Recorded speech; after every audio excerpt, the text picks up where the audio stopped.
tendency to catastrophize, to always think of the worst case scenarios, to tell yourself that, the worst possible thing you can imagine is going to come true, and to get stuck there and to ruminate and spiral around, always wondering and trying to prepare for the worst possible event and disaster, and have that end up ruining days before this pending possible disaster that you've created in your mind.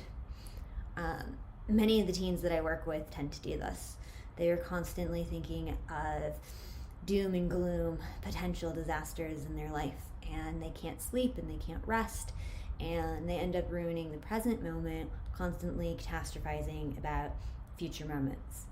One skill that I work with for these teens to help them stop catastrophizing is learning to pause and check the facts, to kind of challenge some of these catastrophe thoughts with, do they have any evidence that supports this?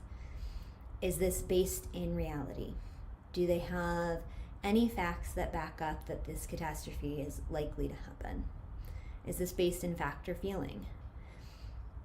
And if this catastrophe were to come true, could they handle it?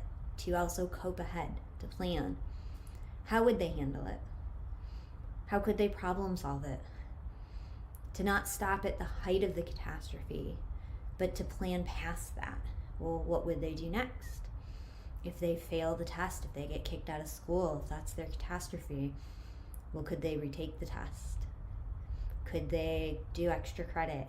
Like, what would that mean for them? Is that really the end of the world? If they fail the test, does that mean they fail the class? To keep planning forward, and how would they cope? What would the next step be? And how likely are they even to really fail the test? And what could they do to prevent that?